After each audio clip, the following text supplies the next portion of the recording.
All right. Well, we will start right here, and I am very honored to introduce my guest on Country Drive Podcast today, Major Erik Kleinsmith. Hey, good afternoon. Actually, yeah, former major. Former major. I didn't know if I need to end with retired there. No, I wasn't. I'm not retired. I tell everybody I graduated early, so I got out as there's a group of us that are called mid careerists that got out that left the service at the field grade major or even yeah, major or captain, senior captain or something like that. So usually I have 13 plus years in, and saw my sign to make a change, and that's when I did it just before 9/11. Well, I'll tell you, I saw you on the Patrick Bet David podcast. Yep. It was a very, very wonderful conversation that you guys had. And I just want to tell you, as a civilian and a citizen of this great country, I really appreciate the effort that you and Tony Schaefer and former Congressman Kurt Weldon are putting a voice to right now, because it's still a very important story and one that Americans need to be aware of relative to Able Danger and the possible stopping of the USS Cole and 9/11. Right. The potential to possibly. Right.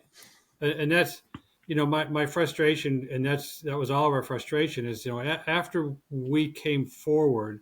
In fact, Tony Schaefer came forward right after 9/11. Like the evening of 9/11, our entire team was on the phone with each other, talking, several phone calls over several hours.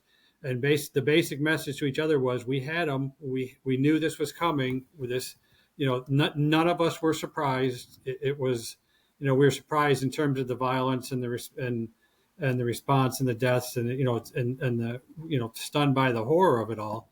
But none of us were surprised that it was coming, because we were seeing the indicators of it, well beforehand. And like I said, it wasn't for us. It wasn't if, it was a when, because we knew things were building up. So I want to say that, that was the frustrating piece. But then following 9/11 and the way the investigation was carried out, none of us were ever contacted by the 9/11 Commission. Tony Schaefer went and volunteered information to them, but nobody ever reached out to us.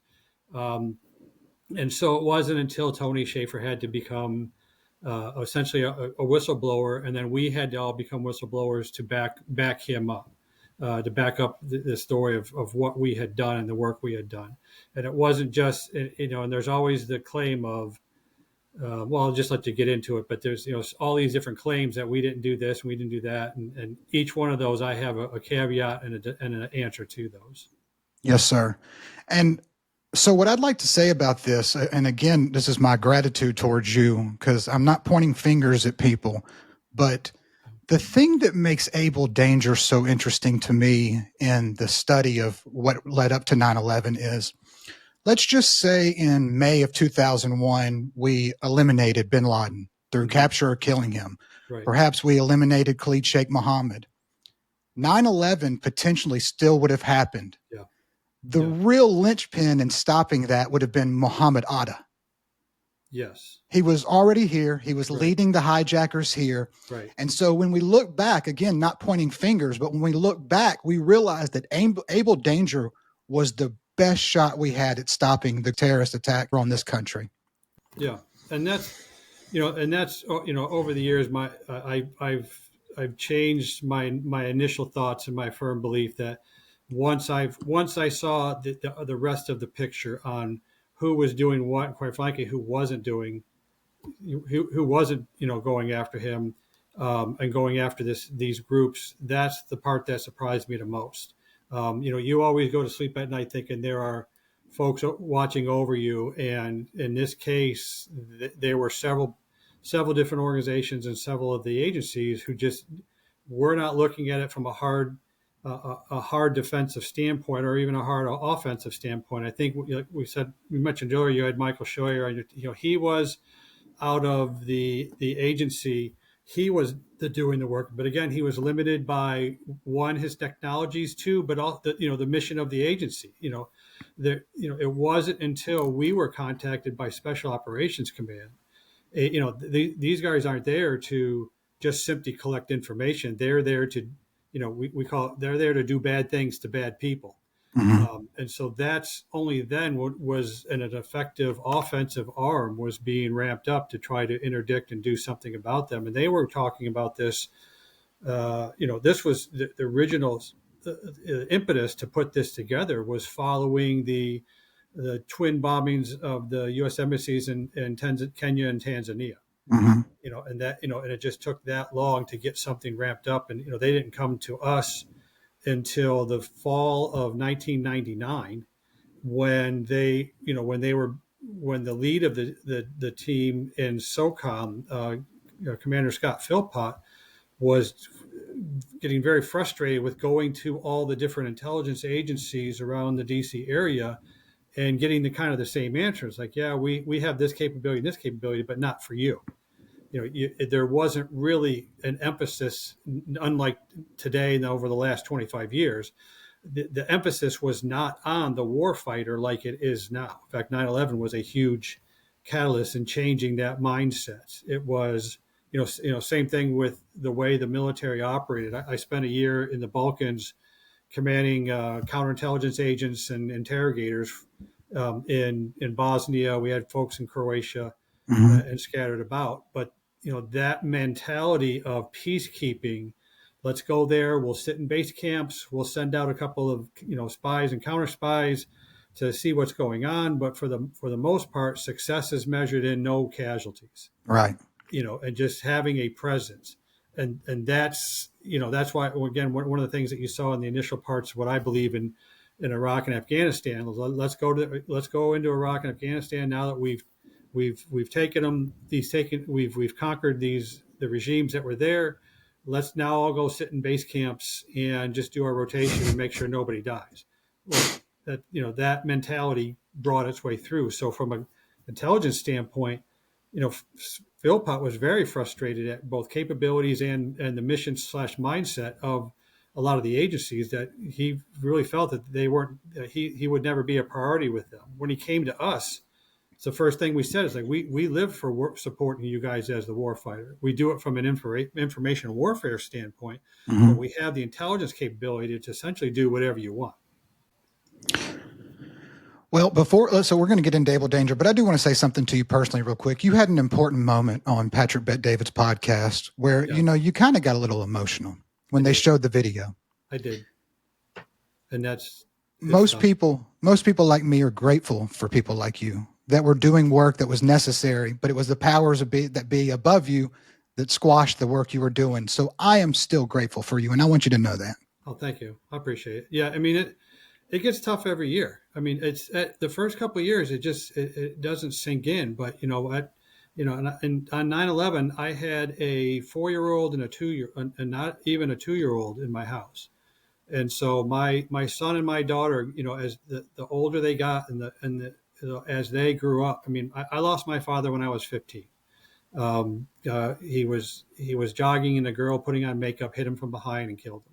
Oh my gosh. It took him, 3 weeks to die. This was back in 1982. So I haven't seen him in 43 years. So those kind of feelings come back up when years later, all of the people who cannot celebrate Father's Day, who cannot celebrate Mother's Day, who are missing birthdays, missing their children, missing their family members, all those things go up. And that's again, one of the things that fed into my leaving the service, because I knew when I turned in my paperwork, the first thing that my branch manager called me, he goes, "Hey, I had you on the short list to go to Sarajevo." So I would have been deployed in the Balkans again on 9/11. And because I was an intel person with 7 years left to go before retirement, I knew I'd probably be deployed twice more after that. And so of the 7 years that I had left, I probably would have been gone for 5. And just with my kids and with my background, that was one of the catalysts that I felt that I received a sign from God that said, you need to go do something else. There's other things that you need to do. Well, for people that are listening and we've kind of been bouncing around with the Able Danger, just kind of foreshadowing it. Let's get into, if you want to quickly explain to people what Able Danger was in the late 90s. Sure. Able Danger was a mission that was run out of Special Operations Commands. It's a joint command out of MacDill Air Force Base in Florida, where they were tasked with interdicting and disrupting. There's all kinds of different verbs you can put on that. The Al Qaeda network worldwide. Again, and part of as a response to the bombings of Kenya and Tanzania in 1998.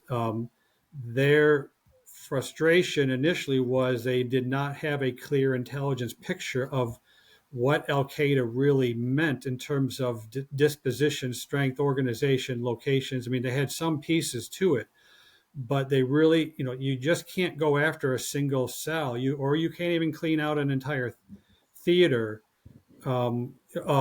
with terrorist personnel without understanding. The entire mission disrupt them is to disrupt them worldwide. And so the first thing that we had done was mapped out where they were. They came to us because again we had the computing power, and this was the organization which now no longer exists, was called the Land Information Warfare Activity, and at the time was only about 4 years old, actually 3.5, but when they came to see us.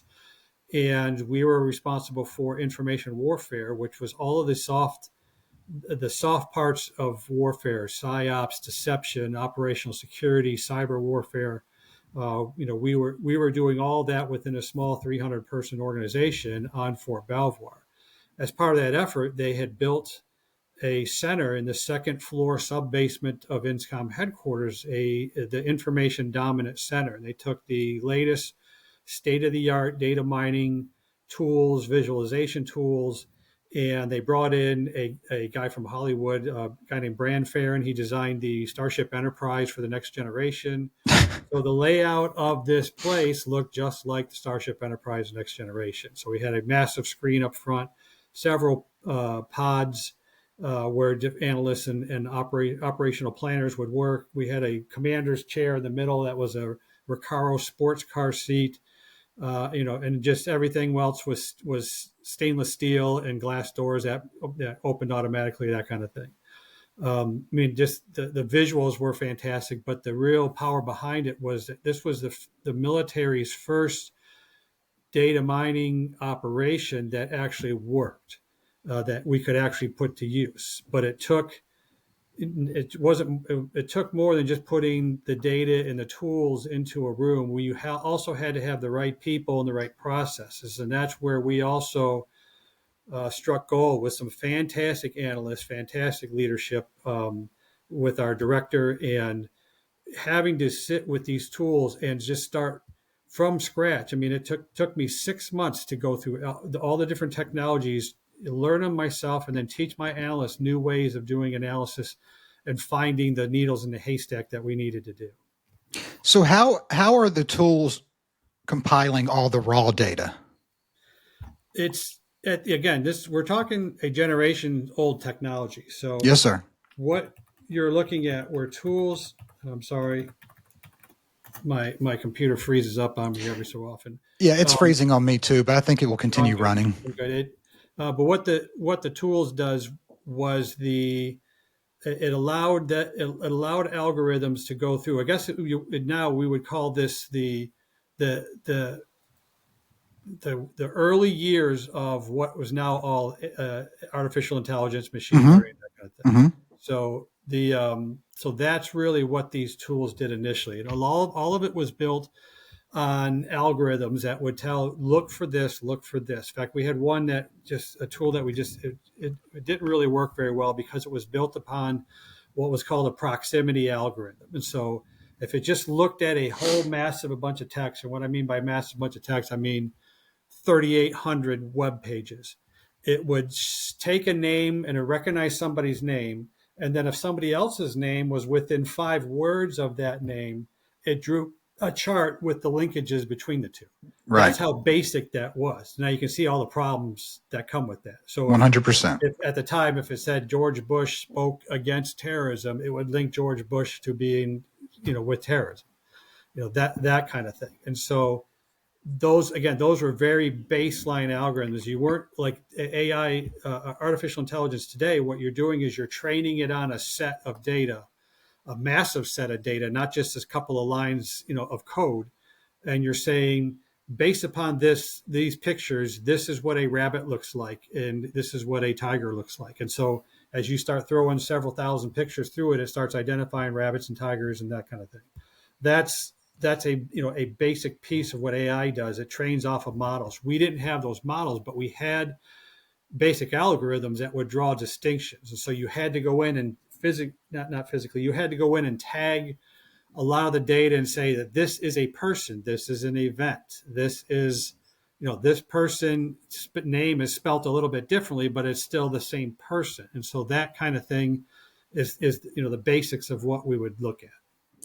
Now, what I did not know until you just said this was Able Danger was specifically set up to track and find Al Qaeda.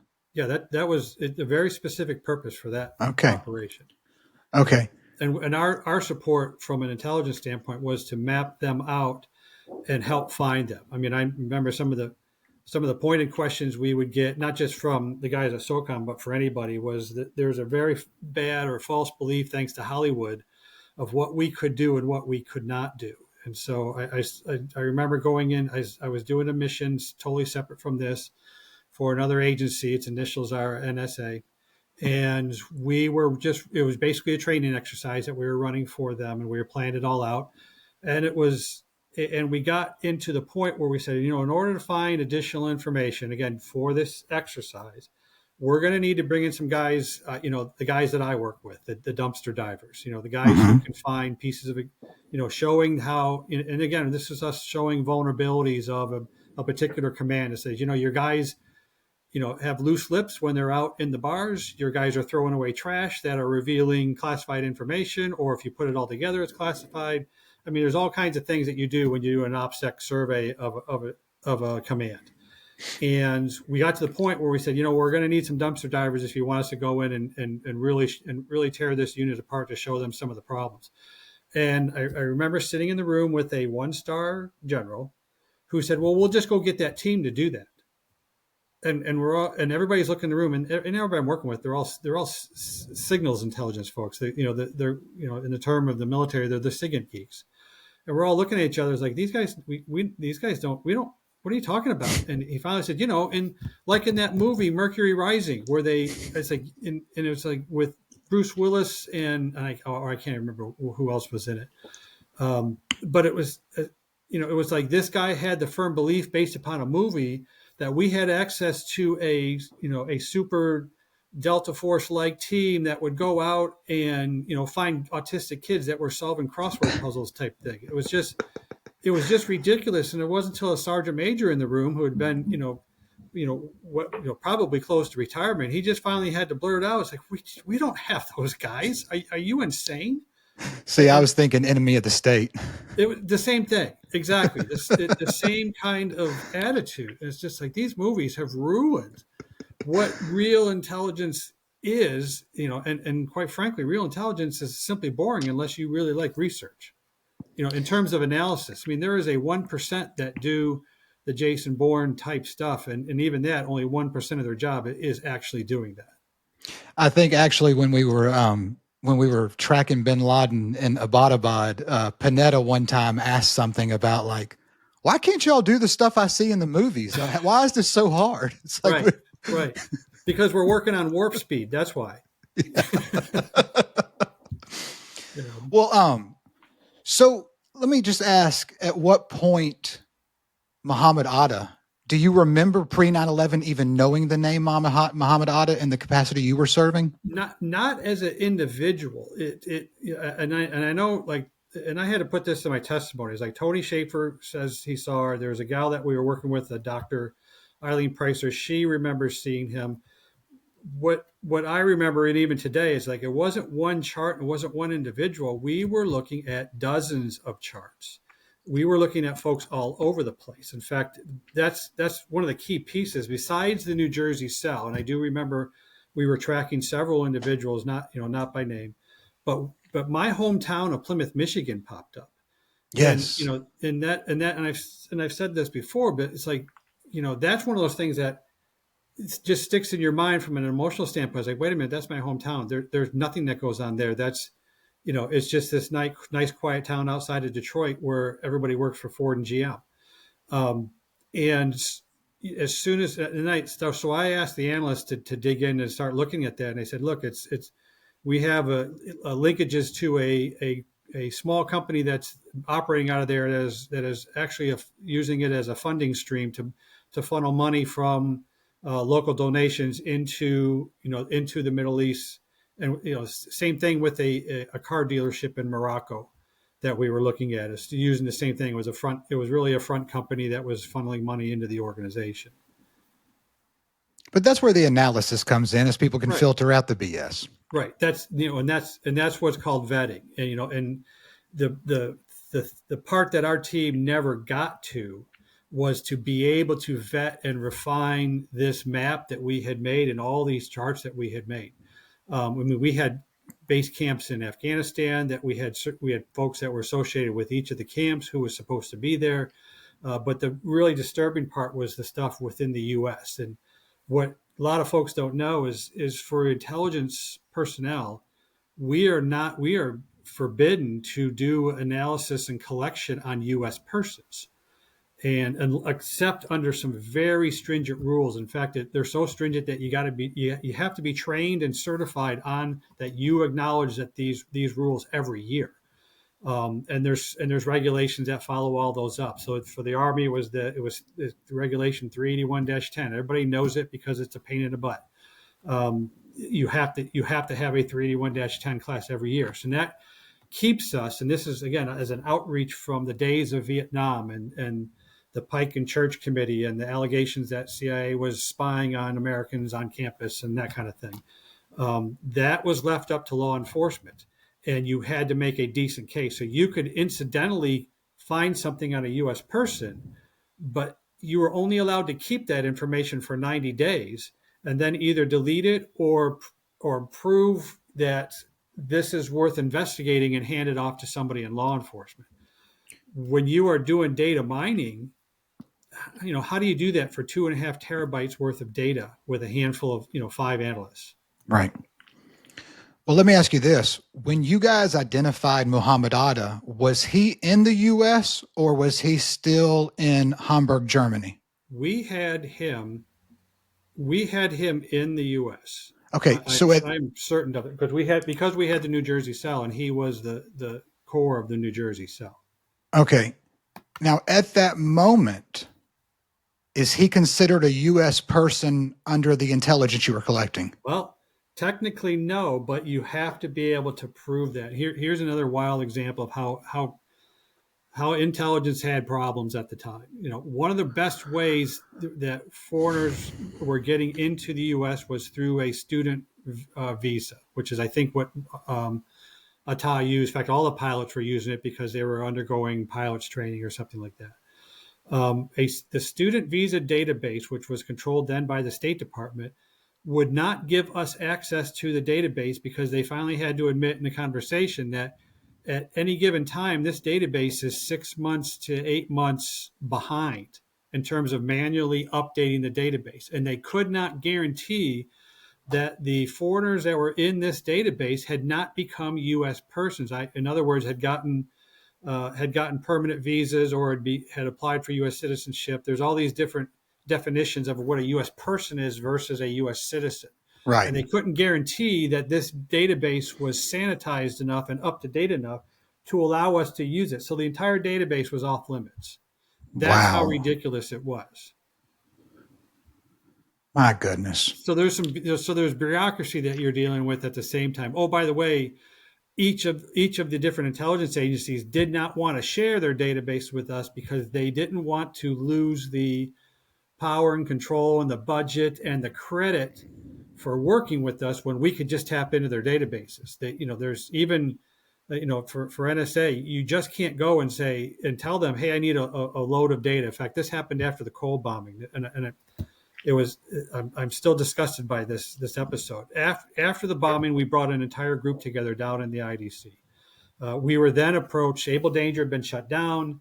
They allowed us to start back up just before the Cole bombing, but by that time it was kind of ridiculous. But then CENTCOM came in, and CENTCOM was responsible for the response for the bombing of the Cole. And so all of the, we had a multi-agency meeting that showed up in our conference room that was kind of ominously overlooked the information dominance center. And we had all the different 8 players were there. We had folks from every agency, from the different services, from the DOD agencies, NGA, DIA, and we had a guy there from NSA that had showed up. And as we went around the room, the first thing this guy just started rattling off was instead of "this is what I can do for you," he just started rattling off a list of "these are all the things I can't do for you. I can't do this and I can't do that." And so we took a break, and I held the guy into the room, and I kept my commander stayed there, Colonel Jim Gibbons. And I told him, I said, "Can you give us a database of this, this, and this so that we can use our tools?" He said, "No." And I said, "Can you give us," he goes, "because that has to be scrubbed and I have to pull out the pertinent data from them manually." "Okay, can you give us that list?" "No." "Why?" "Because you have to put in fill out this form like a ticket and then send us a specific request, and then we will pull the specific information that you need. And then, and just to feed the whole purpose, I said, go back to NSA, tell them you are no longer needed on this, post-Cole multi-agency task force because your entire agency is worthless to us." And he picked up his stuff and went home. The next day, another guy came down, said, "Yeah, we're working. We're ready to help. What do you need?" And that's the kind of bureaucracy and I'm shortening the conversation and taking out all my expletives, but that was basically how the conversation went. Just the mindset of not understanding how important the cooperation was, but also how critical the tools that we had that at the time nobody else had, and we could do some great things with it. Well, how about the fact that with the USS Cole, the Sullivan was the target a year before. Right. The ship had sank while they drove out with the explosives. Right. And they had never clearly communicated to the admiral on the Cole. Was it It's Captain. Captain. Captain. Yeah, it was Lippold? Yeah, Kurt Lippold. Kurt Lippold. Right. I don't think he had ever received the intelligence that there was a failed, and that was actually, Michael Schroyer told me, that was actually a Muslim holiday. Right. And they missed a year before and did it on the day a year later. Right. That's the thing is the attacks on the Coles out of the port of Aden, the USS the Sullivans, the ship was overloaded with too much explosives. Mm-hmm. When they reset and attacked the Cole, the guy in the safe house who was supposed to be filming it fell asleep. Yeah, he slept in that day.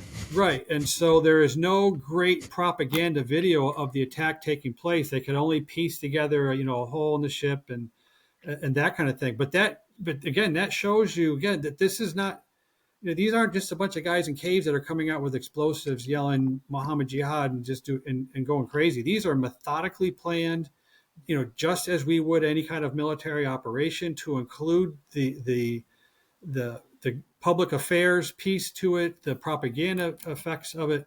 These were fairly sophisticated. And so that was one of my frustrations. Again, it was, we had information that we would have been able to warn the Cole based upon a previous attack, or just and put out a general warning that their attacks have been planned and they've been foiled, and look for a reset.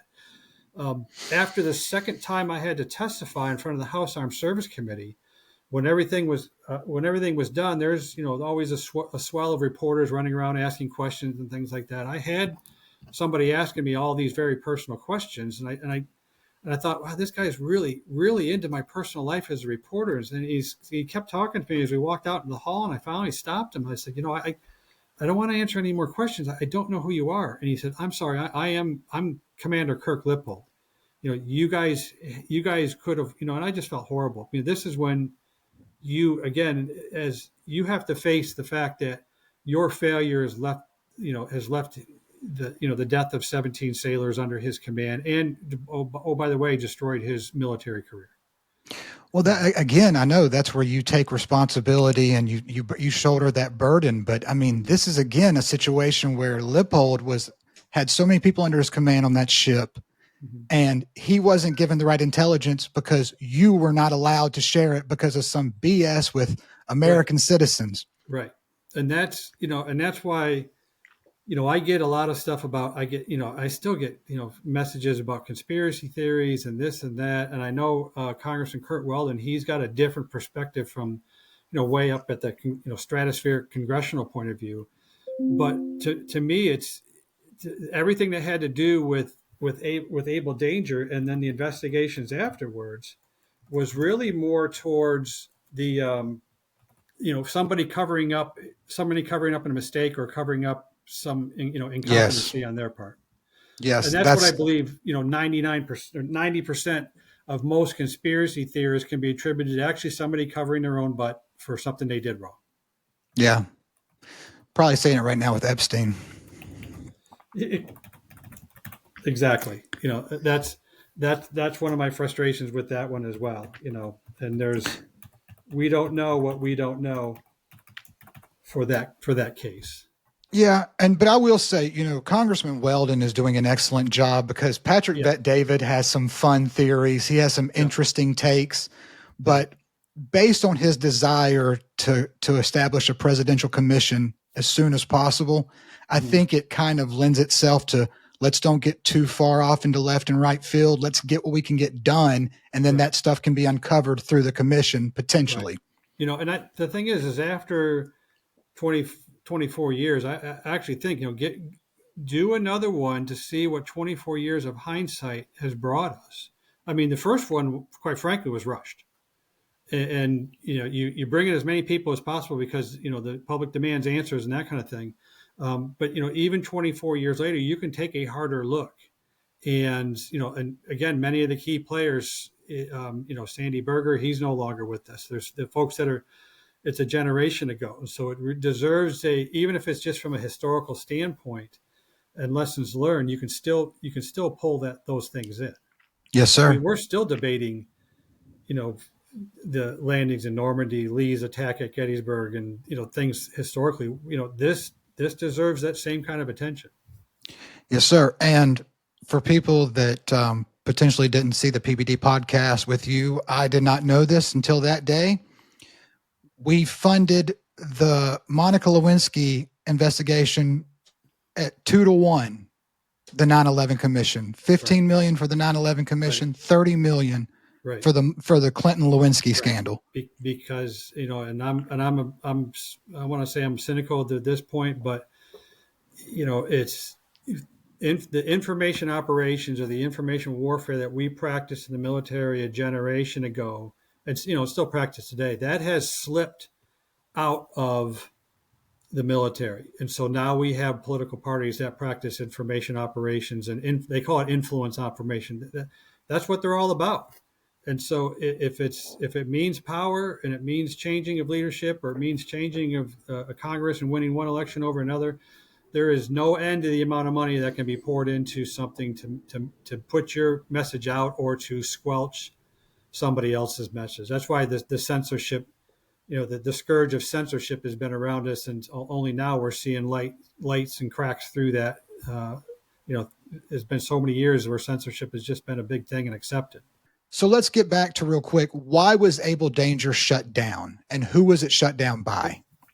The biggest problem that we ran into with Able Danger is, again, these data mining tools were just vacuuming. They had the ability to vacuum up information. In fact, I was working with engineers one night, and we were working on a new tool that was collecting. It was just kind of a massive collection tool that they were using, and we used it on a classified network to test it out. And just before I went home, they said, "Hey, give us a website that we can start with." And said, "Well, how many?" And what we'll do, this tool jumps and collects everything on a web page, and then all the links on that page, it will jump out and collect everything on those links. And then it's like, "Well, how many times can it jump out?" I said, "Well, right now, 26."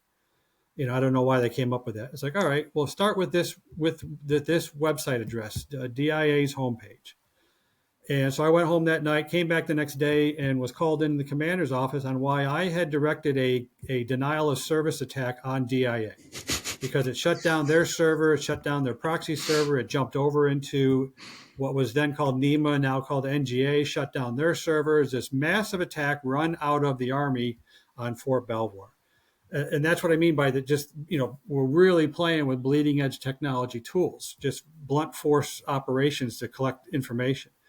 The problem when you collect all that information is you are collecting information about U.S. persons. They're guaranteed to get it.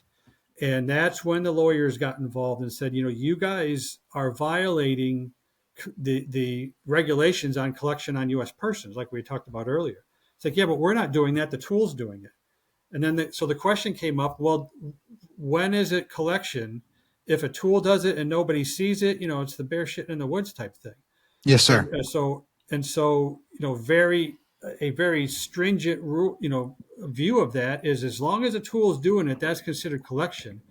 And the timer has to start for 90 days on how long you can keep that information. And so all of a sudden you have this new capability thrust onto the Department of Defense with no regulation the current oversight regulation was written in 1987.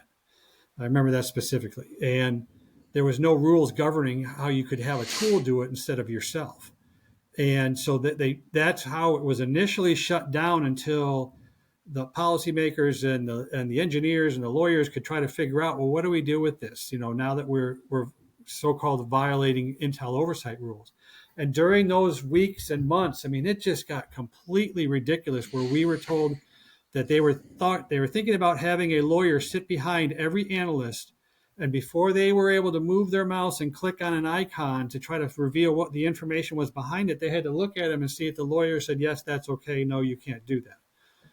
That's how, honestly, it's such a stupid conversation. I don't even like repeating it because it was so dumb, but that's the way we were talking about this.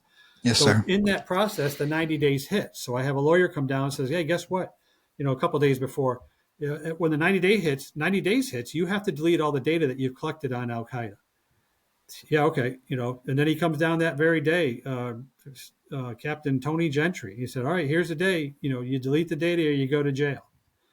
And I had to sit there in the office with one of my warrant officers, and her and I had a very deep moral discussion on, do we do this or do we hide it? And, I had to make the decision right there as the major that says, we have to delete this data. And so that's what killed our involvement in Able Danger. SOCOM was so royally pissed at us for doing that. I remember traveling through the Dallas airport a week later. I was going to Fort Huachuca, Arizona to teach a class. And I happened to run into the two-star general out of SOCOM and his aide who were in charge of it. They were leaving Dallas because they had moved. They had moved to a Raytheon facility to try to recreate what we had done, unsuccessfully, I may add.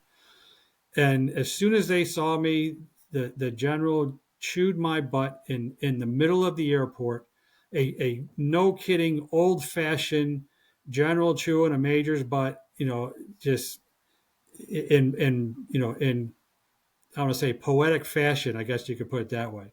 And I had to stand my ground and say I was required by regulations, that to do this, and just the amount of damage that I had caused in X, Y, and Z.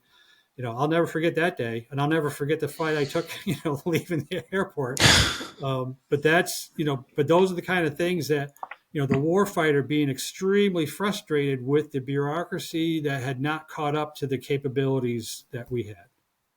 I just, and again, I don't understand the procedures and the legality that you do. You were in the thick of it. I'm just trying to understand when a Able Danger organization is set up, and Tony Shaffer eventually comes to you, and you guys are finding Al Qaeda members in America. Why it's not put into place that, all right, this is what the purpose of the mission is. Yep. We're finding, and we are successfully finding people in America that are part of Al Qaeda. Right. Let's put this to the side. We're finding stuff on Colin Powell and Condoleezza Rice that gets filtered out. Yep. For the life of me, I don't know. Colin Powell's a good man. I doubt he even cares if you were finding stuff on him. Right. But you're finding stuff on Al Qaeda. Why can't you filter all this stuff out and keep the stuff that was the purpose of the mission? Right.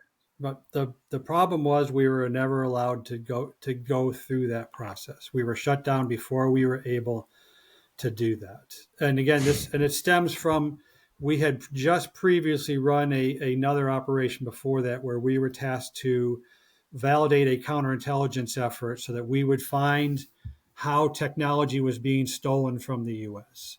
And what we found was that we were being robbed blind by the Chinese and other foreign countries. And the way they were stealing technology was to steal it before it was classified.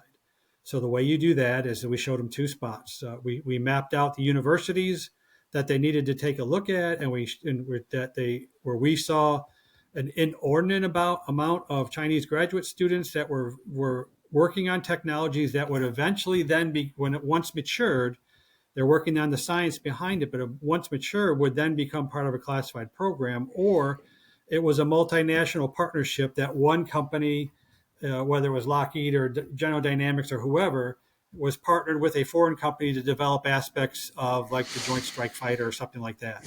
And even though we kept we would try to protect our technologies, certain foreign companies that were jointly developing it were not protecting theirs. And so we showed them those two avenues. That became another huge political hotbed. And all of our work was then, the rumor went up to Capitol Hill that we were forced to delete all the data.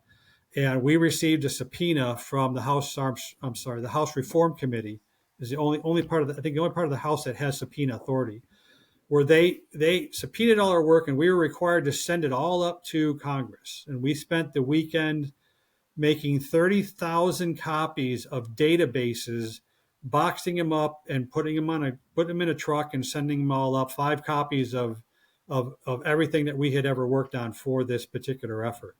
And the story we got was that it went into a big Raiders of the Lost Ark warehouse and nobody ever looked at it. So, but the political touch points were already there, so that when Al Qaeda started, there were already lawyers who were skittish about what we were doing and what capabilities that we had. Eric, I want to ask, when we have the World Trade Center bombing in '93, we have the African bombings, we have Khobar Towers. When you're about to, I guess, I don't know what the process is, but click delete on the 2.5 terabytes, is there a part of you that's like wondering what in the hell is in here that is going to be really important in the future? You stare at the screen forever, and it's one of those things where, it's like airborne training.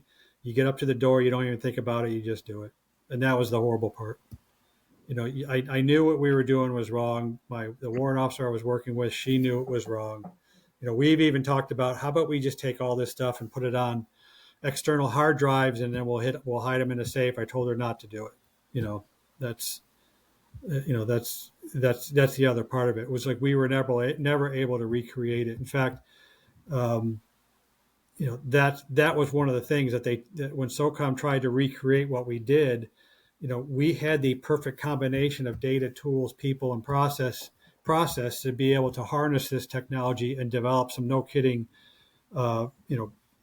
effective ways of using it. Other organizations and it's not just SOCOM, but after 9/11, the watchword was, let's build data centers all over the place for each command so that everybody can have their own. And what they were doing was throwing a bunch of money into tools and data that was flowing into different centers, but you still had to train the people. You still had to have the people that understood what they were doing. Yes, and sir. You had to build you had to re-wicker your analytical processes so you could handle this kind of information. And those two pieces were most lacking across the board. Funny thing is, after 9/11, everything they didn't want you doing is what they allowed NSA to do. Right. Well, and the NSA was probably already doing it anyway. Well, and that's the thing is after 9/11, especially with the Bush administration obviously took a different approach. It was, let's throw these rules that hamstrung these folks. Let's throw them out, and let's our number one mission is to support the warfighter now. Anything that we can do to do that, we're going to do. And so there was a huge change to the approach on both forced cooperation, forced sharing of information, and a much leaner interpretation of what these regulations actually meant. I want to ask you about your testimony before Congress, because I watched it the other day. But before that, I do want to let the audience know, since you were working on Able Danger, what was your story like on 9/11? In terms of, I'm sorry. Just what that day was like for you, and at what point, you know, you had told me earlier y'all had some phone calls that night. So Oh, right. experiencing 9/11 relative to the work you had been doing, what was that like for you? Oh, it was very personal. In fact, I had that day. I was in a new company. It was my 11th day in that company, and I was going back into the same building, INSCOM headquarters, to talk to some of the analysts there to get some training data for a couple of things that I was working on. And the drive there, you see the smoke coming up. I could hear it on the radio. Unbeknownst to me, I had a brother in the Pentagon who was in the path of the plane, but because he worked for headquarters Marine Corps as a lieutenant colonel, the plane never made it to kill him. Knocked him off his feet, and him and a bunch of Marines had to go to the center of the Pentagon and then find their way out in a different way. I had another brother that was in the Secret Service working at the White House at the time. He was the target, or the White House was the target of that plane. And he had to walk in for his, for as a uniformed police uniformed sergeant in the Secret Service. He had to walk into the White House while everybody else was streaming out. And so those are the kind of things that, again, the personal failures could have killed, both of my brothers. Wow. That's, and here I am again, back into the second subterranean floor basement of the INSCOM headquarters. And what's everybody doing? They're watching it on TV because everybody is stunned and nobody's doing any work. It's just that shift overnight, leaving the house before everything happened, and then coming home, and it was a totally different world. In fact, we So didn't even know my brother was alive until he showed up at my front door 4 hours later. because cell phone service was not working well that day in the areas that were attacked. Exactly. It took me 4 hours to get home. Now, was that your brother that was in the Pentagon, or your brother that had ran into the White House? In the Pentagon. One in the White House, we knew he was fine. Now, the Pentagon is the biggest square foot building in the world. If you were to stack it on top of each other, it would have been way higher than the World Trade Centers. Did he hear the plane coming in? What's that? Did he hear the plane coming in they had no hit? idea. That's why I preface my comment with, let's understand that you don't, anywhere in the building, you might not even heard the plane. No, I mean, Pentagon is, 5 floors, 5 rings, 5 sides. I mean, the whole piece. So you're in the inner ring. It's really a building unto itself, a Pentagon building. There's 5 Pentagon buildings, inside each other with interconnecting halls and courtyards in between. So he was in the absolute inner ring. The part that was hit was Army Personnel Command. So I actually had 2 of the ladies that signed my paperwork to leave the service a few months earlier. They were in that ring and perished. And the accounting area. Names, I was like, oh my gosh, I just talked to her a month ago. Oh my gosh. So, yeah, but so you really had family. You had some serious skin in the game that day. Yeah, there could be a potential huge amount of loss. And again, don't think that doesn't weigh on me again with everything else over the years. Yes, sir. Now, Khalid Sheikh Mohammed says that the 4th plane was headed for the Capitol. But an interesting fact is American 77 that eventually hit the Pentagon did do some circles around the White House. Right. And so they're not sure if they chose their target from what they thought they could hit in the air that day. That would have been Hani Hanjour. So the idea that, your brother is running in to the White House, right, when everyone else is trying to save their ass. I believe that's why I know he won an award, or he received some kind of accommodation for his efforts that day. Yeah, well, my brother's, I think he's one of the most decorated officers in the history of the Uniformed Secret Service. I mean, they, you go up to any place. He's still a firearms instructor at their academy as a civilian. But he's had, I think, several life-saving awards. He's Officer of the Year 5 or 6 times.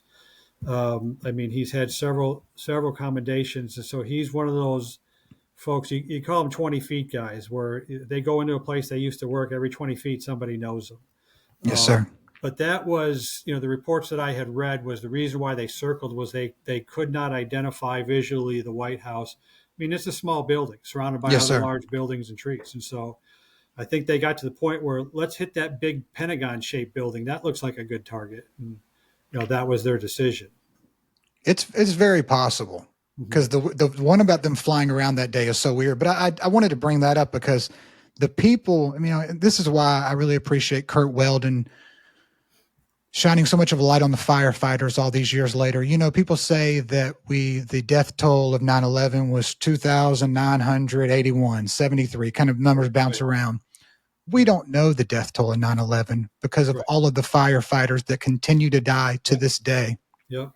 That's And exactly. those are the guys that ran towards the fire, not just on 9/11. In the days and weeks and months after, they ran towards the dust and the soot and the asbestos.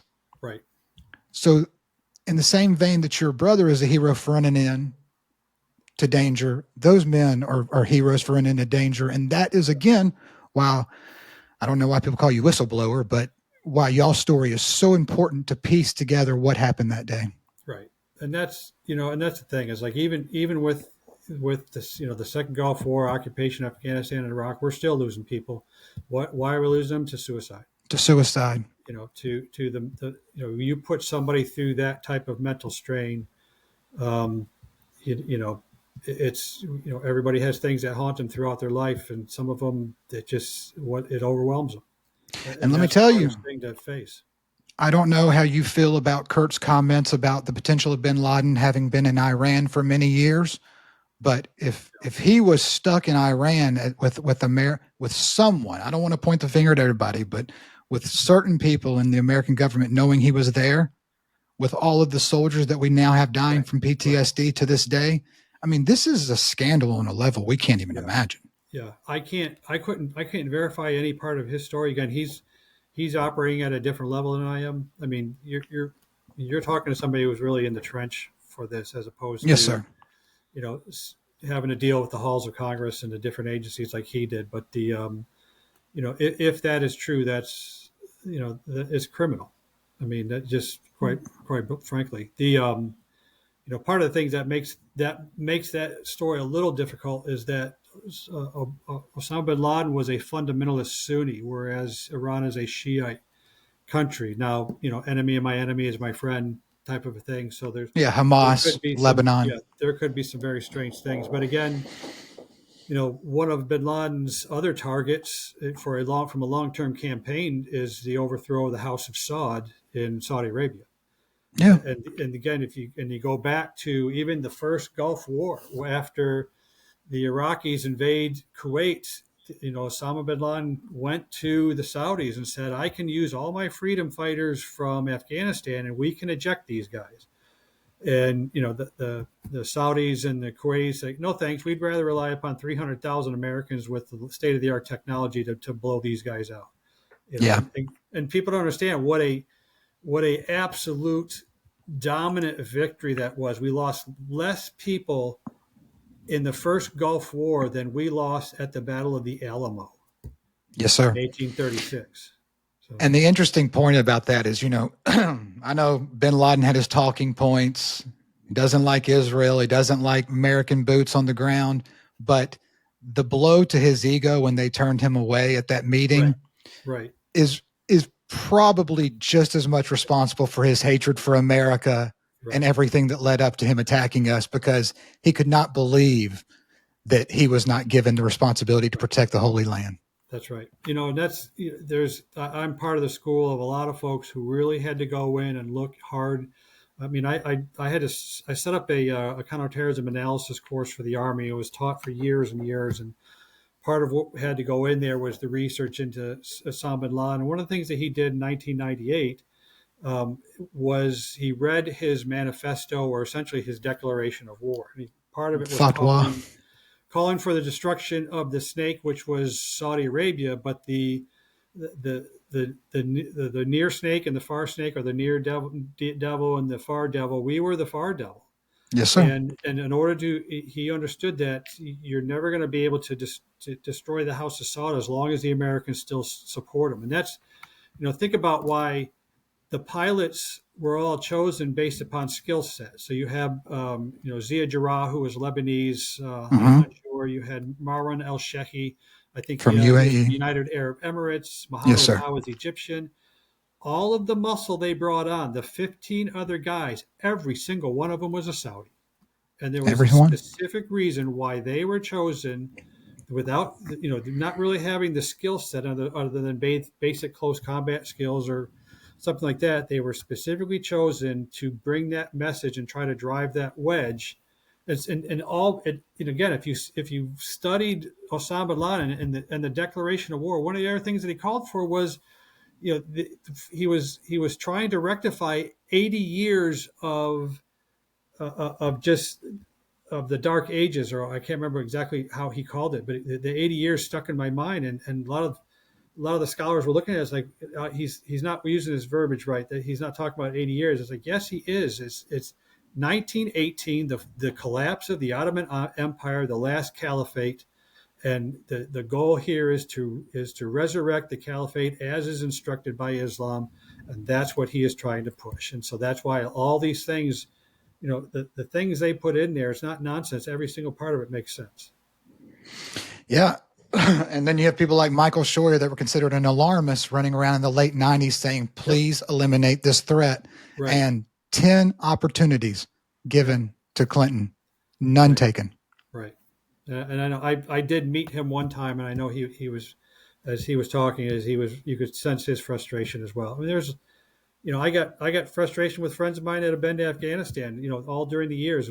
One guy, 3 different deployments. He's like, I'm tired of going in there without the national will to absolutely destroying the enemies that are eventually going to retake the country. And this guy called it, and he was a Marine, which is surprising to me as a joke. But one of the things is he goes, I spent a rotation there. We went after all these bad guys. I come back. I go back and do another rotation, and we're still going after the same people because we did not have the national will to go in and do the dirty work that needed to be done to take these sinister guys out.